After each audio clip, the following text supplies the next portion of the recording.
Mridula magistrate के इजलास से जनाने जेल में वापस आई तो उसका मुख प्रसन्न था। बरी हो जोने की गुलाबी आशा उसके कपोलों पर चमक रही थी। उसे देखते ही राजनैतिक कैदियों के एक गिरोह ने घेर लिया और पूछने लगी, कितने दिन की हुई? मृदुला ने विजय गर्व से कहा, मैंने तो साफ साफ कह दिया, मैंने धरना नहीं दिया। यूँ आप जबरदस्त हैं, जो फैसला चाहे करें। न मैंने किसी को रोक, न पकड़ा, न धक्का दिया, न किसी से आरजू मिन्नती की। कोई गाहक मेरे सामने आया ही नहीं। हाँ, मैं दुकान पर खड़ी जरूर थी। वहाँ कई वॉलंटियर गिरफ्तार हो गए थे। जनता जमा हो गई थी, मैं भी खड़ी हो गई। बस थानेदार ने आकर मुझे पकड़ लिया। क्षमा देवी कुछ कानून जानती थी। बोली, मैजिस्ट्रेट पुलिस के बयान पर फैसला करेगा। मैं ऐसे कितने ही मुकदमे देख चुकी। मृदुला ने प्रतिवाद किया, पुलिस वालों को मैंने ऐसा रगड़ा कि वह भी याद करेंगे।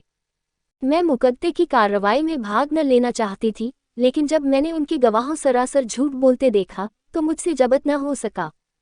मैंने उनसे जिरह करनी शुरू की। मैंने भी इतने दिनों घास नहीं खोदी है। थोड़ा सा कानून जानती हूँ। पुलिस ने समझा होगा, ये कुछ बालेगी तो है नहीं, हम जो बयान चाहेंगे देंगे। जब मैंने जिरह शुरू की तो सब बगले झांकने लगे।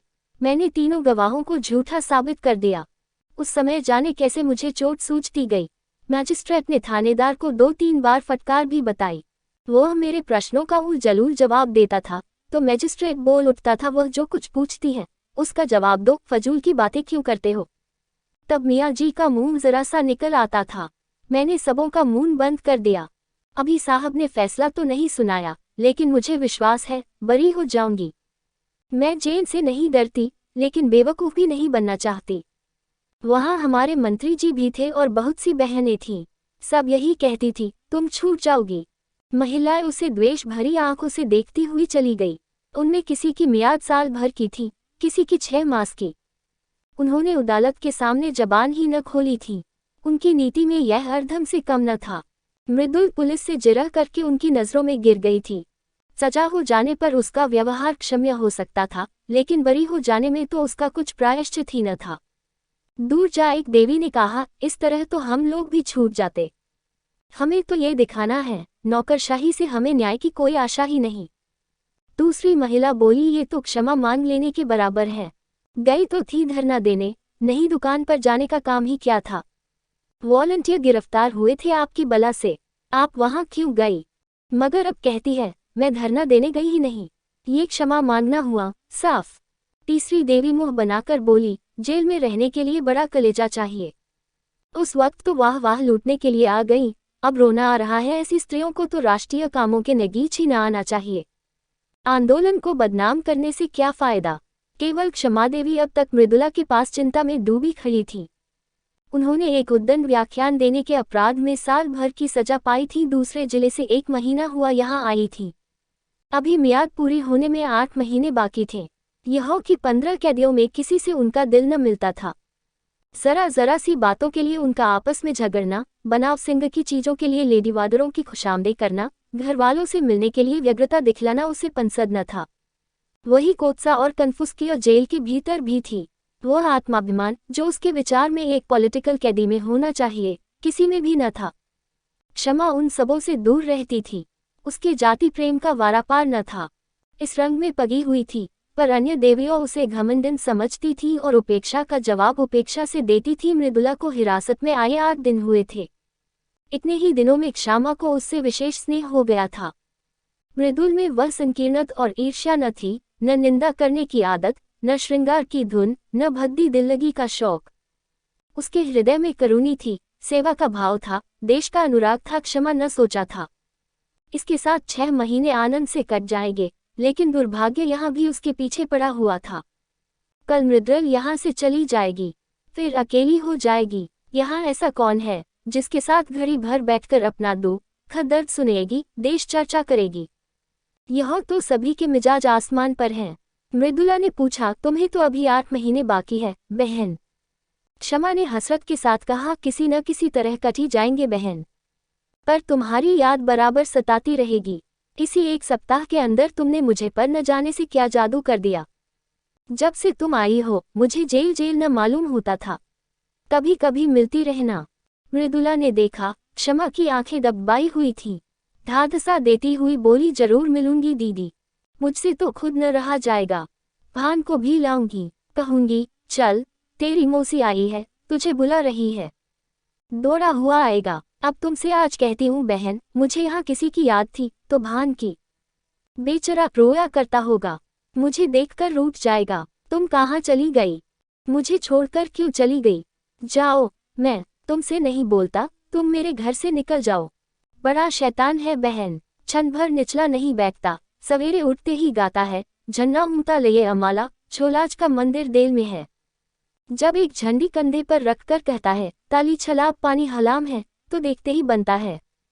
बाप को तो कहता है तुम गुलाम हो, वो एक अंग्रेजी कंपनी में है, बार बार इस्तीफा देने का विचार करके रह जाते हैं, लेकिन गुजर बसर के लिए कोई उद्यम करना ही पड़ेगा।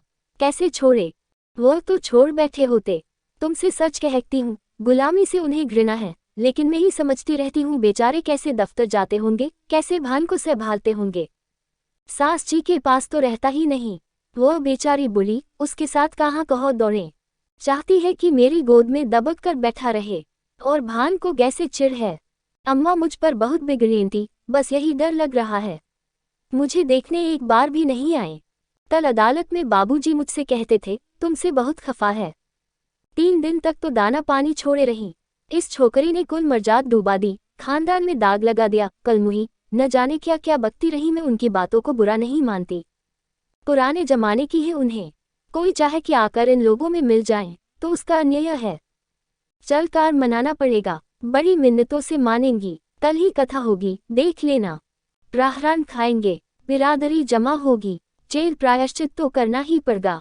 तुम हमारे घर 2-4 दिन रहकर तब बहन, मैं आकर तुम्हें ले जाऊंगी। क्षमा आनंद के इन प्रसंगों से वंचित है, विधवा है, अकेली है, जलियांवाला बाग में उसका सर्वस्व लुट चुका है, पति और पुत्र दोनों ही की आहुति जा चुकी है।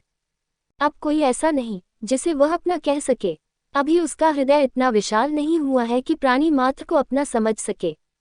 इन 10 वर्षों से उसका व्यथित हृदय जाति सेवा में धैर्य और शांति खोज रहा है। जिन कारणे ने उसके बसे हुए घर को उजाड़ दिया, उसकी गोद सूनी कर दी, उन कारणे का अंत करने, उनको मिटाने में वह जी जान से लगी हुई थी।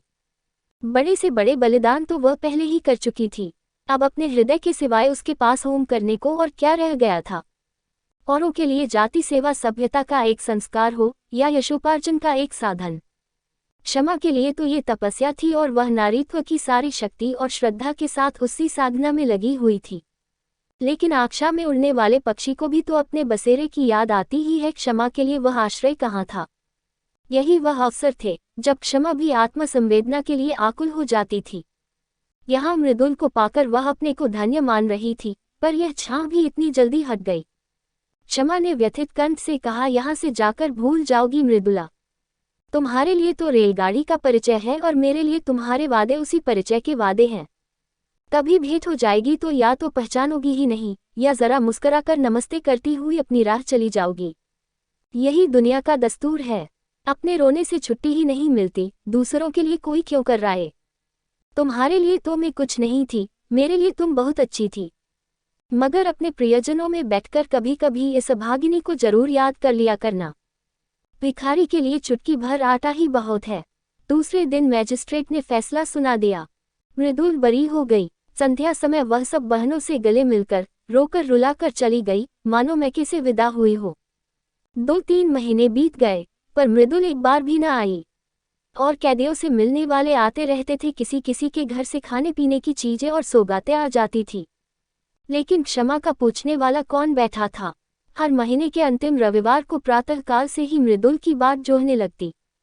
जब मुलाकात का समय निकल जाता तो जरा देर रोकर मन को समझा लेती। जमाने का यही दस्तूर है। एक दिन शाम को क्षमा संध्या करके उठी थी कि देखा मृदुला सामने चली आ रही है। न वह रूप रंग है, न वह कांति। दौड़कर उसके गले से लिपट गई और रोती हुई बोली, ये तेरी क्या दशा है मृदुला? सूरत ही बदल गई, क्या बीमार है क्या? मृदुला की आंखों से आंसुओं की झाड़ी लगी थी। बोली, बीमार तो नहीं हूँ बहन, विपत्ति से बिंधी हुई हूँ। तुम मुझे खूब कोस रही होगी, उन सारी निठुराइयों का प्रायश्चित करने आई हूँ और सब चिंताओं से मुक्त होकर आया हूँ। क्षमा कांप उठी, अंतस्थल की गहराइयों से एक लहर सी उठती हुई जान पड़ी। जिसमें उनका अपना अतीत जीवन टूटी हुई नौकाओं की भांति उतरता हुआ दिखाई दिया। रूंधे हुए कंठ से बोली, कुशल तो है बहन, इतनी जल्दी तुम यहाँ फिर क्यों आ गई? अभी तो 3 महीने भी नहीं हुए। मृदुल मुस्कुराई, पर उसकी मुस्कुराहट में रुदन छिपा हुआ था। फिर बोली, अब सब कुशल है बहन, सदा के लिए कुशल है, कोई चिंता ही नहीं रही। अब यहाँ जीवन पर्यंत रहने को तैयार हूँ। तुम्हारे स्नेह और कृपा का मूल्य अब समझ रही हूँ। उसने एक ठंडी सांस ली और सजल नेत्रों से बोली, तुम्हें बाहर की खबरें क्या मिली होंगी? परसों शहरों में गोलियां चली, देहातों में आजकल संगीनों की नोक पर लगान वसूल किया जा रहा है। किसानों के पास रुपए नहीं, दे तो कहाँ से दें? अनाज का भाव दिन दिन गिरता जाता है। 1.25 रुपए में मन भर गेहूं आता है। मेरी उम्र ही अभी क्या है, अम्मा जी भी कहती है कि अनाज इतना सस्ता कभी नहीं था। खेत की उपज से बीजों तक के दाम नहीं आते, मेहनत और सिंचाई इसके ऊपर। गरीब किसान लगान कहाँ से दें? उस पर सरकार का हुक्म है कि लगान कड़ाई के साथ वसूल किया जाए। किसान इस पर भी राजी है कि हमारी जमा जथा नीलाम कर लो, घर कुट कर लो, अपन जमीन ले लो। मगर यहाँ तो अधिकारियों को अपनी कारगुजारी दिखाने की फिक्र पड़ी हुई है। वह चाहे प्रजा को चक्की में पीसी क्यों न डालें, सरकार उन्हें मना न करेगी।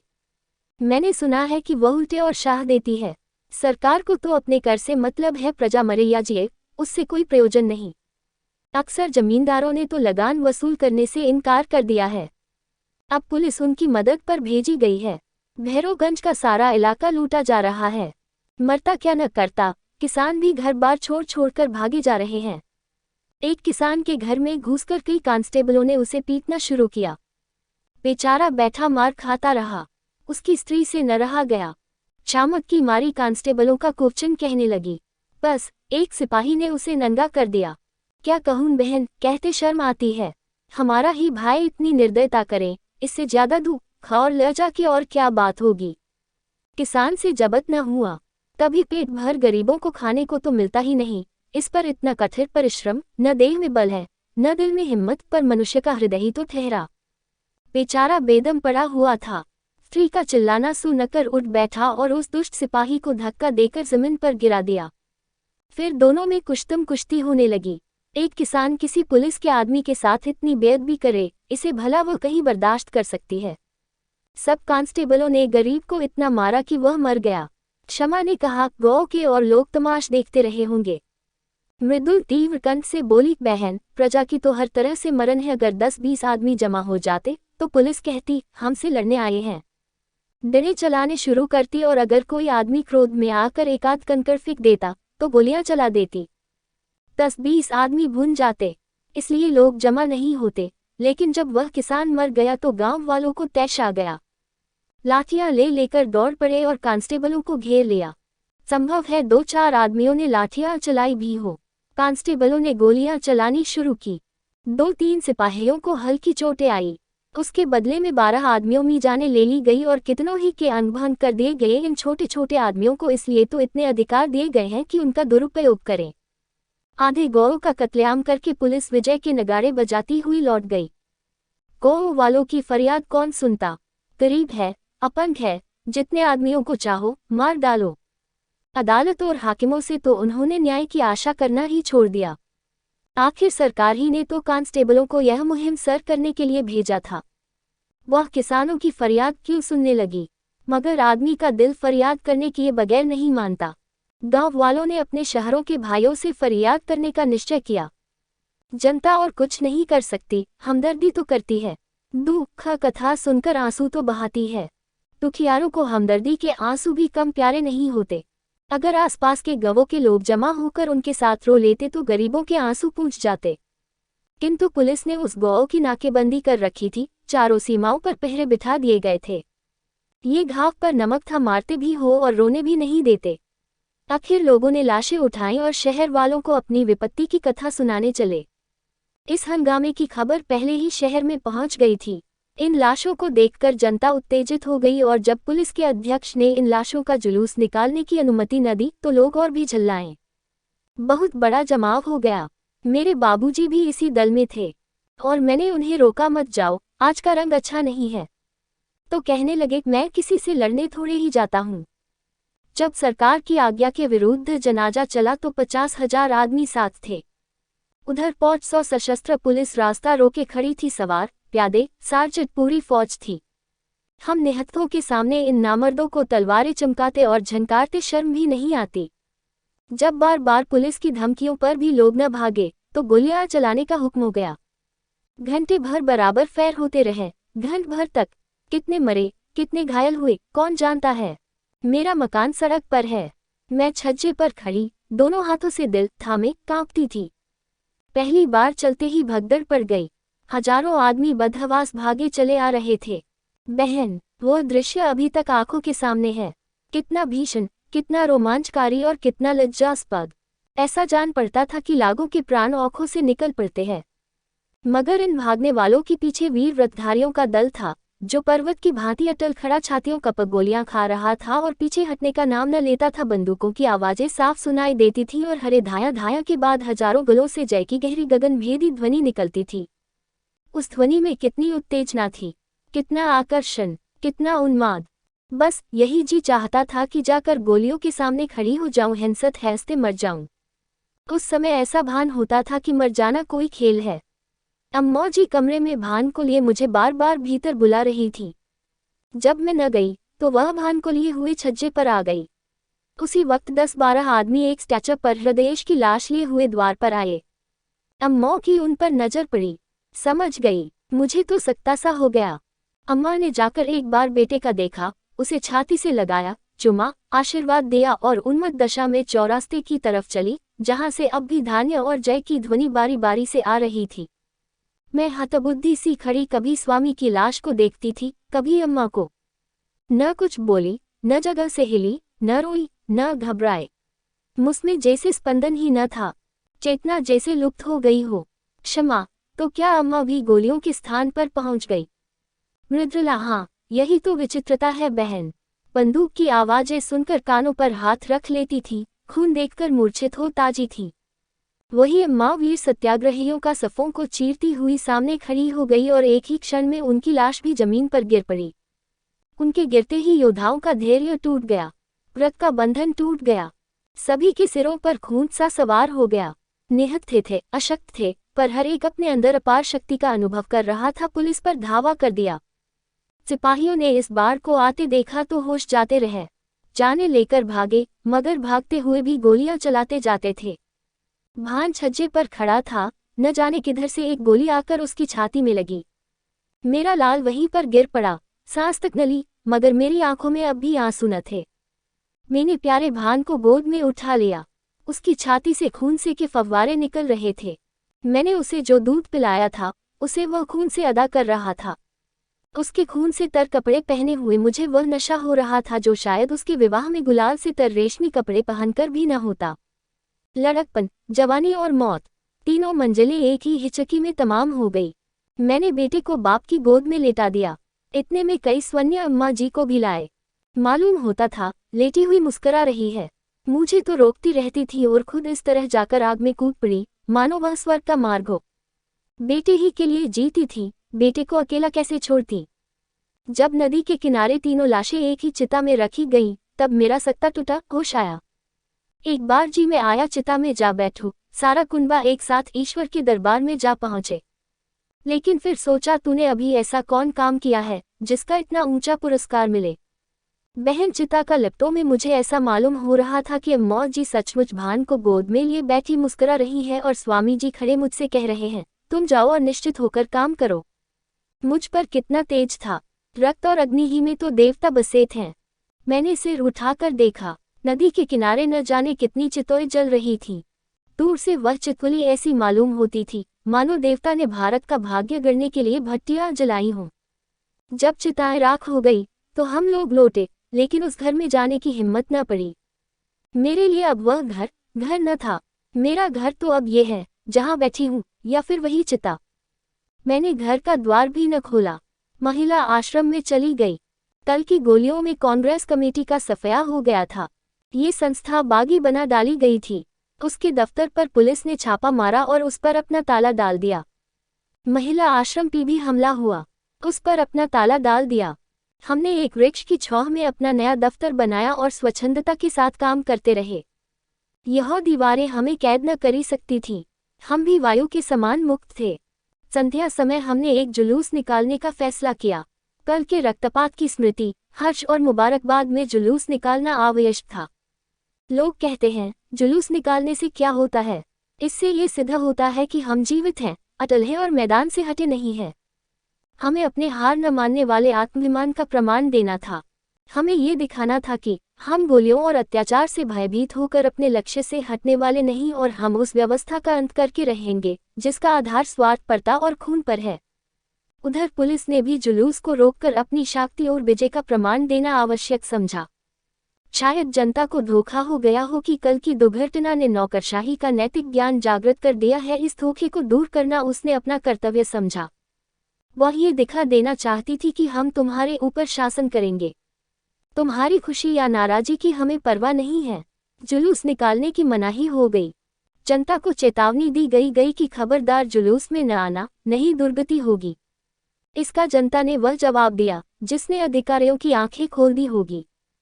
संध्या समय 50,000 आदमी जमा हो गए। आज का नेतृत्व मुझे सौंपा गया था। मैं अपने हृदय में एक विचित्र बल उत्साह का अनुभव कर रही थी। एक अबला स्त्री जिसे संसार का कुछ ज्ञान नहीं, जिसने कभी घर से बाहर पाँव नहीं निकाला, आज अपने प्यारों के उत्सव की बदौलत उस महान पद पर पहुंच गई थी जो बड़े बड़े अफसरों को भी, बड़े से बड़े महाराजा को भी प्राप्त नहीं। मैं इस समय जनता के हृदय पर राज कर रही थी। पुलिस अधिकारियों की इसीलिए गुलामी करती है कि उसे वेतन मिलता है। पेट की गुलामी उससे सब कुछ करवा लेती है। महाराजा का हुक्म लोग इसलिए मानते हैं कि उसे उपकार की आशा या हानि का भय होता है। यह अपार जनसमूह क्या मुझसे किसी फायदे की आशा रखता था? उसे मुझसे किसी हानि का भय था? कदापि नहीं। फिर भी वह कड़े से कड़े हुक्म को मानने के लिए तैयार था, इसलिए कि जनता मेरे बलिदानों का आदर करती थी, इसलिए कि उनके दिलों में स्वाधीनता की जो तड़प थी, गुलामी की जंजीरों को तोड़ देने की जो बेचैनी थी, मैं उस तड़प और बेचैनी की सजीव मूर्ति समझी जा रही थी। निश्चित समय पर जुलूस ने प्रस्थान किया। उसी वक्त पुलिस ने मेरी गिरफ्तारी का वारंट दिखाया। वारंट देखते ही तुम्हारी याद आई। अब मुझे तुम्हारी जरूरत है। उस वक्त तुम मेरी हमदर्दी की भूखी थी। अब मैं सहानुभूति की भिक्षा मांग रही हूँ, मगर मुझमें अब लेशमात्र भी दुर्बलता नहीं है। मैं चिंताओं से मुक्त हूँ। मैजिस्ट्रेट जो कठोर से कठोर दंड प्रदान करे उसका स्वागत करूंगी। अब मैं पुलिस के किसी आक्षेप का असत्य आरोपण का प्रतिपाद न करूंगी, क्योंकि मैं जानती हूँ मैं जेल के बाहर रहकर जो कुछ कर सकती हूँ, जेल के अंदर रहकर उससे कहीं ज्यादा कर सकती हूँ। जेल के बाहर भूलों की संभावना है, बहकने का भय है, समझौते का प्रलोभन है, स्पर्धा की चिंता है। जेल सम्मान और भक्ति की एक रेखा है जिसके भीतर शैतान कदम नहीं रख सकता। मैदान में जलता हुआ लाव वायु में अपनी उष्णता को खो देता है, लेकिन इंजन में बंद होकर वही आग संचालक शक्ति का अखंड भंडार बन जाती है। अन्य देवियां भी आ पहुंची और मृदुला सबसे गले मिलने लगी। फिर भारत माता की जय की ध्वनि जेल की दीवारों को चीरती हुई आकाश में जा पहुंची।